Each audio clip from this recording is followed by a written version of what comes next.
ఇప్పుడు మళ్ళీ ఇక్కడ తెలంగాణలో 2 తెలుగు రాష్ట్రాలు కొత్తగా విడిపోయినాయి.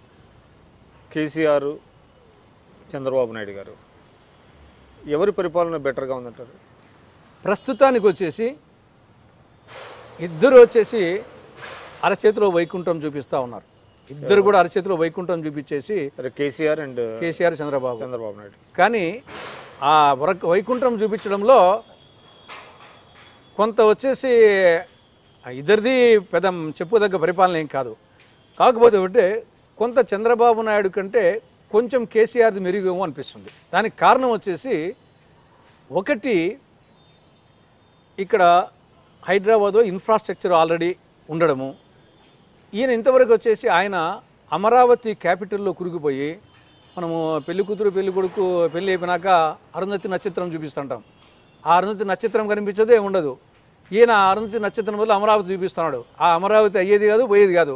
ఆయన అమరావతిలో ఊబిలో కురికిపోయి మొత్తం పరిపాలన అనేది 2 ఏళ్ళు లేకుండా పోయింది. ఆయన ఎక్కడుంటాడో, ఆయన సెక్రటరీ ఎక్కడ ఉంటాడో, ఎవరిని ఎక్కడ కలుసుకోవాలనో ఆల్మోస్ట్ వచ్చేసి ఏదో జరిగిపోయింది తప్ప మొత్తం ఆంధ్రప్రదేశ్లో 2 సంవత్సరాల్లో పరిపాలన అంటూ లేదు.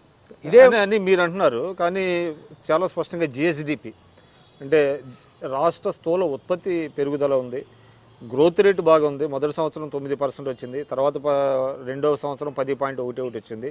నెక్స్ట్ ఇయర్ ఇప్పుడు రాబోయే ఆర్థిక సంవత్సరంలో కూడా దాదాపుగా 12% వాళ్ళు ఎక్స్పెక్ట్ చేస్తున్నారు. ఇది ఏ విధంగా సాధ్యమైందంటారు? అంటే మీరు చెప్పేదేమో అసలు పరిపాలన లేదంటున్నారు. ఇక్కడ జీడిపి, జిఎస్డిపి గ్రోత్ రేట్లు, వృద్ధి రేట్లు ఇవన్నీ చూస్తే కూడా చాలా అనుకూలంగా ఉన్నాయి. అంటే ఇప్పుడు చంద్రబాబు నాయుడు గారు ఒక పెద్ద రాజధాని కట్టడం అనేటువంటిది అది ఒక పక్కన పెడితే ఈ పరిపాలనలో మీకు ఏ లోటుపాట్లు కనిపిస్తున్నాయి? ఇప్పుడు 1 by 1 తీసుకున్నాం.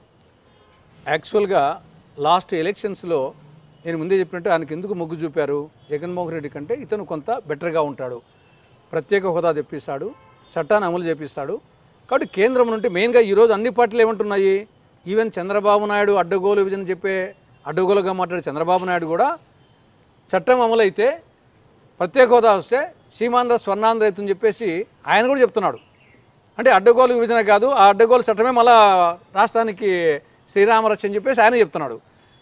కాబట్టి ఈ రెండింటిని మొన్న ఆయన చెప్పడం ప్రకారం కానీ, అరుణ్ జైట్లీ చెప్పడం కానీ దాదాపు 5 లక్షల కోట్ల రూపాయలు విలువ చేసే ప్రయోజనాలు కేంద్రం నుండి రాష్ట్రానికి రావాలా చట్టం ప్రకారము. కానీ ఇప్పటికి వచ్చింది 6,200 కోట్లు. మన అరుణ్ జైట్లీ చెప్పింది అదే, చంద్రబాబు నాయుడు చెప్పింది అదే. అంటే 1.1%. 2 సంవత్సరాలు అయిపోయింది, 3 బడ్జెట్లు అయిపోయినాయి. 70,000 కోట్లు అంటున్నాడు కదా అమిత్ షా గారు. నెక్స్ట్ అది ఈడ 3 ఉన్నాయి. 1 ప్రత్యేక హోదా, 2 చట్టము, 3వది శాఖాపరంగా, 4వది వచ్చేసి ఫైనాన్స్ కమిషన్ పరంగా వచ్చేటి. ఆయన చెప్పేది శాఖాపరంగా అన్ని రాష్ట్రాలకు ఇస్తారు. ఆ విధంగా మన రాష్ట్రానికి ఇప్పుడు స్మార్ట్ సిటీస్ ఇచ్చారు. తమిళనాడుకు 13 ఇచ్చారు, మనకు 3 ఇచ్చారు, తెలంగాణకు 2 ఇచ్చారు, కరువు నిధులు ఇస్తారు. అది ఉంటుంది. అదేవిధంగా వచ్చేసి రోడ్లు, నేషనల్ హైవేస్ కానీ ఇవి శాఖాపరంగా అన్ని రాష్ట్రాలకు ఇచ్చినట్టే ఇచ్చింది ఆయన. అది కూడా వచ్చేసి ఒక సంవత్సరానికో 2 ఏళ్ళకో 3 ఏళ్ళకో కాదు, ఏదో ఒక పీపీపీ మోడల్ కింద. కాబట్టి చట్టాన్ని అమలు చేయించడంలో చంద్రబాబు ఫెయిల్ అయిపోయినాడు, ప్రత్యేక హోదా తెప్పించడంలో ఫెయిల్ అయిపోయినాడు. 3వది మేనిఫెస్టో. 2014 మేనిఫెస్టో ఎప్పుడు తయారు చేశారు? రాష్ట్ర విభజన తర్వాతనే చేశారు. అంటే రాష్ట్ర విభజన జరుగుతుంది అని తెలిసినాకనే మేనిఫెస్టో తయారు చేసి 2014 మేనిఫెస్టోలో దాదాపు 600 చిన్న చితక పెద్ద హామీలు ఇచ్చారు. దాంట్లో ప్రధాన హామీలు ఇంతవరకు నాకు తెలిసి 6 నుండి 10 హామీలు కూడా నెరవేరలేదు. Manifesto failure. ఇంకా తొలి సంతకానికి మ్యాక్సిమం ఇంపార్టెన్స్ ఉంటుంది. రాజశేఖర రెడ్డి గారు తొలి సంతకం చేశారు ఉచిత విద్యుత్ గురించి, తొలి రోజు నుండి అమలైంది. అది తొలి సంతకానికి ఉన్నటువంటి విలువ. ఈయన తొలి రోజు 5 సంతకాలు చేశాడు. 5 సంతకాల్లో ప్రధానమైన సంతకం వచ్చేసి మొదటి సంతకం రైతుల రుణమాఫీ. అది వచ్చేసి ఆఖరికి కొననాలకు మందు వేస్తే ఉన్ననాలకు ఊడిపోయినట్టు అసలు కంటే వడ్డీ ఎక్కువైపోయి, ఈయన ఇచ్చిన దానికంటే వడ్డీ ఎక్కువైపోయి రైతులు నాశనం అయిపోయినారు. కాబట్టి ఇది కాక ఇంకా మిగతా ఈ 2 సంవత్సరాల్లో ఒక ఇల్లు కట్టలేదు. రైతులకు ఇన్పుట్ సబ్సిడీ 3 సంవత్సరాలుగా ఇన్పుట్ సబ్సిడీ ఇవ్వలేదు. నీకు జిఎస్డిపి ఎంత బ్రహ్మాండంగా ఉంటే ఎందుకు ఇండ్లు కట్టలేకపోతున్నావు? ఎందుకు రైతులకు ఇన్పుట్ సబ్సిడీ ఇవ్వలేకపోతున్నారు? ఎందుకు వచ్చేసి మిగతా ఏదో కొన్ని రోడ్లు ఆ ఉపాధి హామీ పథకం లింకు పెట్టి కొన్ని చేశారు తప్ప మిగతా ఒక్క రోడ్డు వేసిన పాపాన పోలేదు. కాబట్టి జిఎస్డిపి అనేది ఒక బ్రహ్మ పదార్థంగా ఉంది. ఇంకోటి ఎట్టుందంటే ఈ గ్రోత్ రేట్ ఎట్టుంటారంటే ఒక స్టూడెంట్స్ ఇద్దరు స్టూడెంట్లు ఉంటారు. ఒక స్టూడెంట్కు 3 నెలల పరీక్షల్లో 10 మార్కులు వచ్చింటాయి, ఇంకొక స్టూడెంట్కు 90 మార్కులు వచ్చింటాయి. నెక్స్ట్ 6 నెలల పరీక్షల్లో ఈ 10 మార్కులు వచ్చినోనికి 20 మార్కులు వస్తాయి.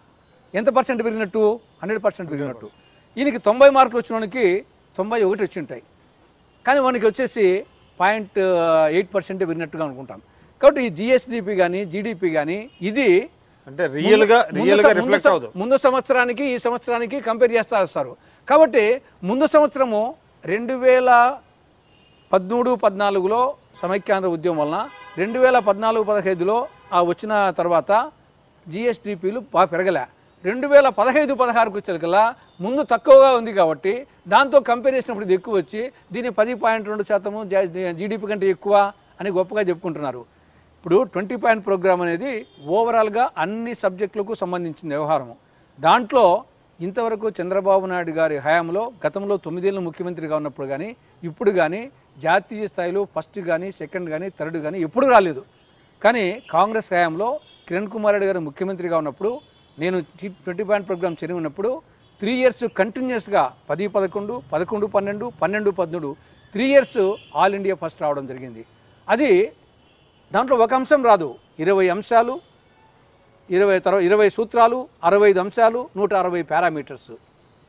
కాబట్టి చంద్రబాబు పీరియడ్లో 2001-2లో 23వ ర్యాంక్ వచ్చింది. కాబట్టి చంద్రబాబు నాయుడు ఎప్పుడు గుడ్ అడ్మినిస్ట్రేటర్ కాడు. కాకపోతే ఏమంటే కొంత ప్రచారం చేసుకున్నాడు. గతానికంటే కూడా ఈసారి మరింత ఆయన ఇన్ఎఫిషియన్సీ. అప్పుడు కూడా గుడ్ అడ్మినిస్ట్రేటర్ కాదు, నేను అదే చెప్పాను. 2001-2లో 23వ ర్యాంక్ వచ్చింది 20 పాయింట్ ప్రోగ్రాంలో.